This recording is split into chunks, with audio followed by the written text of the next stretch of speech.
Hello again, everyone. I just finished my podcast and I had a very inspirational guest on. Her name was Abiola. You'll be receiving more information on that.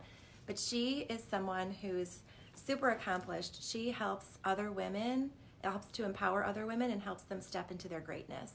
And she does this via a number of different modalities. She is a published author. She's also working on another book. She's a transformational coach. She's got a lot of work on TV. She has a podcast. What else does she do? She's a retreat leader. She's done retreats in Bali and Belize. So super inspirational and amazing person. So I'll definitely be posting more about that podcast. Excuse me, I've got my tea here. I've got my ginger tea. I've talked a lot today so far between my podcast, earlier Facebook Lives, and other conversations. So my voice hopefully will last during this Facebook Live. Today, we are talking about chakras.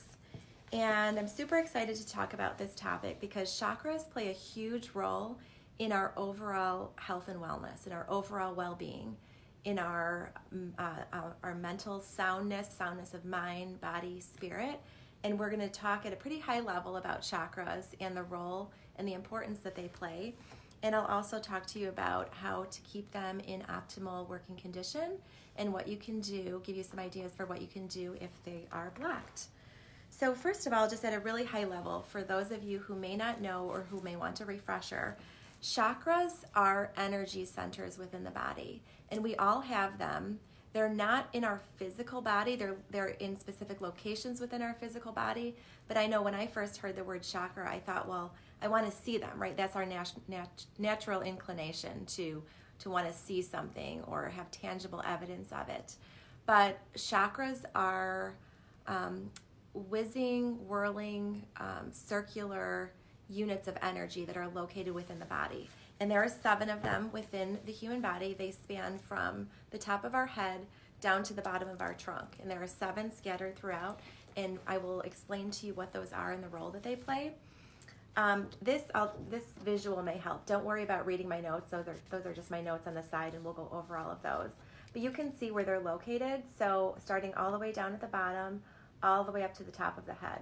So there are 7 of them, and as you can see, they're each represented by a different color. And we'll talk more about this later, but wearing a certain color, if a particular chakra is not in balance or is not open, or if you were trying to unblock a certain chakra, wearing a certain color, surrounding yourself by that color or with that color can help to unblock it. So that just gives you a visual. What else did I want to say about them at a high level? So chakras are they play a huge role in governing certain areas of the physical body. So an example is, a few years ago, I was having chronic sore throats. I was having a sore throat probably about every 3 weeks. It was actually almost like clockwork. I remember finally I went to the doctor, and it wasn't strep or anything, but I just kept getting them at regular intervals. I would no sooner get done with a cold, and then I would get better, and then I would come down with another cold again. So actually I went for a chakra clearing, and I stopped having issues with my throat. And I learned that during my chakra balancing that my throat chakra was closed. And it was actually really fascinating. The way the practitioner was able to determine that was with a crystal like this. I don't know if you guys have seen this before, but this is a crystal on a pendulum, and it picks up energy. So what the practitioner will do is I laid on this table, and she assessed each of my chakras individually. So she put this crystal over each chakra, and if the chakra was open, and I'm just going to do this because my hand obviously does not have a chakra in it, so it's not going to actually move on its own, but I will just show you just for illustrative purposes. But the crystal will move like this. It will move in a circular pattern very freely if the chakra is open. If it's not, if the chakra is blocked, if it's closed, it will move back and forth, back and forth, back and forth, just like that. And sure enough, when my chakras were assessed, my throat chakra was closed. So after I had that cleared, I didn't have any more issues with sore throats anymore. So chakras do govern certain regions of our physical body, and it's generally the organs or the tissues that are surrounding that chakra. Now I will caveat this with saying we need to balance the use of energy and chakras with sound medical advice. So I am in no way, shape, or form saying that, that by clearing your chakras, that will alleviate you of certain health conditions. I'm not saying to ignore certain health conditions and rely simply on energy work, but I'm saying chakras play a very powerful role. So certainly do what your intuition is telling you to do. If something is bothering you on a consistent basis, don't hesitate to seek out the appropriate medical care. I did that in conjunction with getting my chakras assessed. But I think that, any sound health and wellness regimen will have a multifaceted approach to it. So anyways, let's start talking about the individual chakras. The lowest one here is called the root chakra, and you can see it's right where my finger is pointing. The root chakra governs physicality. It governs connection to our tribe, the earth. It grounds us into reality. It's what makes us feel stable, secure. It connects us to our physical body. So again, feelings around this chakra are stability, security. If this chakra is either overactive or underactive, we will be experiencing issues around that. For example, if you don't feel stable or secure, that might be anxiety producing, right? If your root chakra is not balanced, that might produce anxiety. You might feel yourself being anxious or nervous. You might be obsessed with being secure, about putting things in place. If it's overly active, you may be obsessed about putting things in place to make you feel more secure. When it's balanced, though, it's a certain feeling. You'll feel it. You'll feel like you're secure, but you don't necessarily have to work real hard at achieving that level of security. Excuse me. The next is the sacral chakra. This is the chakra, and it's orange. It's right here. Excuse me. This is the chakra that governs your emotions and feelings. It's what governs passion, and it's where creativity comes from. The feeling side of sexuality, expression, feelings flow freely. So if you find that you're able to be expressive and you can share your emotions freely, then your sacral chakra is open. But if you're being more, closed off and unemotional, stiff, or overly emotional, if you're overly emotional or overly reactive, then that might be an indication that your sacral chakra needs some balancing. Next is the solar plexus, and that is can you see right here? That's the yellow one. And this is all about self-worth. So this is the way that you're perceived in the world. It's known as kind of your inner sun, your assertiveness. It's about how highly do you value yourself. And if it's underactive, you won't have very high self-esteem. You'll be suffering from low self-esteem issues, fear of other people judging you, things around that. If your solar plexus is overactive, then you'll have inflated feelings of self-worth, like, feeling overly important, or feeling like your opinion matters more than other people, or feeling like there's a hierarchy. So again, you want to get to a place where you're balanced, where you're confident, where you have high self-esteem, but it's not in excess. The next one up is the heart chakra, and that is the green chakra there. And this is all about love. So it's all about all forms of love. Self-love, love that we give out, love that we receive. It's a very all-encompassing love. It's about kindness and affection, compassion. And if we find ourselves in relationships tripping over the same issues over and over, then that's an indicator to look at our heart chakra and see if that needs balancing. If we're having a hard time feeling loved, if we're not speaking to ourselves kindly, if we're not investing in self-love, if we're not investing in our mind, body, spirit, our overall well-being, that would be an indication that the heart chakra is closed.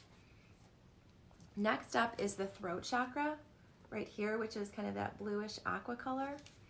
And this chakra governs communication and will and self-expression. So it's about getting to a place where you can speak your truth and you feel confident and comfortable with being assertive. And again, just like all the other chakras, govern various regions of the physical body, the throat chakra governs the area around your throat and all of those organs around that area. So again, like I shared that example, when I was having chronic sore throats, I went in, my throat chakra was closed. So it was definitely was having an effect on my physical body. The next one up is the third eye. And the third eye, that's your spiritual eye. That's what governs insight and visualization and intuition. And that's what allows us to manifest, to start to see the future, start to create our future, to start to tap into our higher self. And a few indicators for if your throat chakra is not well balanced is if you can't assert yourself, if you feel like you can't speak up and speak your truth, or on the other end of the spectrum is if your throat chakra is overactive, then you would be talking too much, domineering, telling other people what to do, controlling, and that would be an indication that your throat chakra needs to be balanced. I'm sorry, I was off one line. I'm sorry. I went back to the throat chakra. We were on third eye. Third eye, sorry about that, that's again your spiritual eye, your insight, visualization. So an example of your third eye not being very well balanced is if you're very rigid in your thinking, if you're not open to receiving guidance from a higher realm, if you're not coming at the world from an open-minded perspective, then that would be an indication that your third eye may need rebalancing. And then lastly, up on top here in purple, can you see that? That is the crown chakra. That's at the top of the head. And that is the connection to the divine. That is about connecting to our higher self. Our higher self lives way above. That's why it's called higher self. It's above. It's not within our body. It's above us. And that's why it's called the higher self. And so this is the chakra that allows us to link into the divine. It's what allows us to access universal energy. It allows us to, it opens up the portal. That's how I view it. It actually opens up the portal to letting universal energy into our body. And it's so important to keep all of these chakras in balance. And I have to say that these chakras will come out of balance from time to time, depending on what's going on around us, right?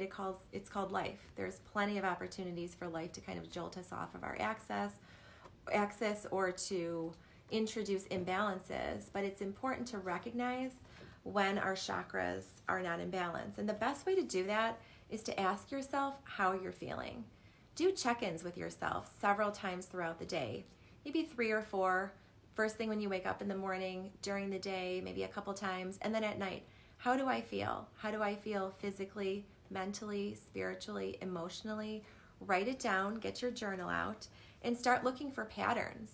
Start looking for patterns in behaviors, patterns in thought processes, and you may start to illuminate and see links between different experiences that you're having and tie them into the chakras. So you can recognize imbalances that way. There's many ways that you can reintroduce balance into your chakra system. And one way is some of these things you can do on your own. Other things you need a healer for. For example, Reiki practitioners. Good morning. Thank you for joining me. Reiki practitioners are practitioners who can channel universal energy and be a conduit for it and transfer it to the client or the patient receiving the energy, and they do that via a certain certification. I'm actually a Reiki practitioner, Reiki certified practitioner, and they're able to assess the chakras like I showed you before. They would start by holding this over each chakra to determine which one was closed and which one isn't, and then they go through this process of Reiki healing, and at the end, then they'll show you that the chakras have been opened. So working with an energy healer is one way.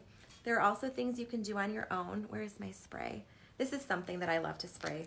I wish you guys could smell this. It smells amazing, but it's a spray that I bought. This one is for chakra 4, which is the heart chakra, and it's for harmony. It says what you feel when the heart chakra is balanced. And this smells amazing. I usually just spray it either on myself, on my wrists, or in the room. I always do this like before podcasts or before meditation. It smells amazing. And I love to focus on the heart chakra because I believe that We are here to love and to learn and to grow. And if we come from love, everything else flows from that. So I always strive to keep my heart chakra balanced. So things like that, essential oils are great for balancing chakras. There are certain essential oils that are that target working with and balancing certain chakras. Meditation is a great way to clear chakras. Breath work, I can't stress this enough, and I'm going to do a whole separate live on this at some point.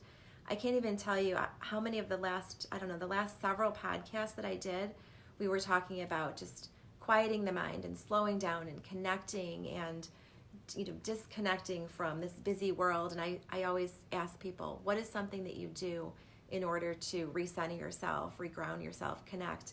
And the vast majority of them said in their last podcast, breath work, just going to your breath. That is just so incredibly powerful. So that's something else you can do. Just breathe in and breathe out, and do that just a few times in a row, and it will just shift you into a completely different vibration. Excuse me. Visualization is something that you can do too. You can actually visualize your chakras. Close your eyes and visualize your chakras. Envision kind of universal energy, white light kind of coming down through you and opening up your chakras. And you can do that kind of one by one. You can say, I am now, rebalancing or opening up or unblocking the root chakra, and sit and meditate that for a minute or two. Meditate about that for a minute or two, and then move up through each chakra. Excuse me. What else? Wearing certain colors. I mentioned that before. I'll show you guys the diagram again. Either wearing these colors in the form of clothing or jewelry, surrounding yourself by them, by these colors, maybe putting fresh flowers in the room that contain the color of the chakra that you want to balance. All of that makes a difference on an energetic level. So I highly recommend doing that. What else? Yeah, those are the main things I wrote down. It's just so important. I can't stress it enough. It was so eye-opening to learn about this whole chakra system, and it took me a little while to get my head wrapped around it, because again, I wanted it to be something I could see and touch and feel and point to. And that's what can be really challenging in the beginning about this energy work, is that we can't see it. We can feel it, but we're accustomed to living in a society that does not preach teaching us how to get in touch with our feelings. It teaches us how to be reactive, it teaches us how to cope, but it doesn't necessarily teach us how to be proactive and get in touch with our feelings. So it's just so important to pay attention to how you feel, look for those imbalances. Chakras play a huge, huge role, again, in our overall well-being, physical well-being, mental, spiritual, emotional, and they are what those whirling, whizzing units of energy in us are, what allow us to take in universal energy, and it's what allows our body to assimilate that energy and scatter it in the right way and in a productive way throughout our body. And it's what allows us to then project that healthy, positive, love-based energy back into the world. So I can't stress enough how important it is that we keep our chakras open and balanced and functioning optimally. So those were chakras at a high level.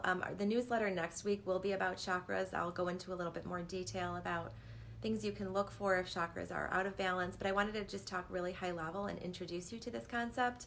I know, again, it's a lot of information. It's information in a different realm that you may be accustomed to operating in, but it is just so incredibly powerful. And so since we started to already talk about energy and vibration, I felt like it would be a good time to talk about kind of that energetic infrastructure that lives within all of us. So for now, just take this information in, start thinking about it, start asking yourself, how am I feeling? Look for patterns, start to keep a journal, write down how you're feeling, positive things, things that are challenging for you, recurring patterns in thoughts, behaviors, etc. And then if you start to see patterns, look up that information, look up and see what chakra might that area be governed by, and see if there's any work that you can do internally on yourself to help to clear the chakra. And again, I highly recommend seeing an energy healer. It was life-changing for me when I went for my first Reiki experience. I felt different. I felt energetically lighter and happier and freer because my chakras were now open. So it's not something that we do once and just kind of, it's not a one and done where we just forget about it. I should probably, something I should do on a pretty regular basis. I haven't gone for several months. So it's probably about time. It's just like a car, like anything else. We have to keep it, kind of go for those tune-ups, right? Keep it in optimal condition. So I'm going to be looking forward to doing that soon and encourage you all to do the same. So please feel free to reach out to me, either provide comments here below or message me if you guys have any questions. And then again, I'll put together a newsletter with other information about chakras and what you can do to help keep them in optimal condition. So thank you so much for tuning in, and I look forward to connecting with you soon. Bye.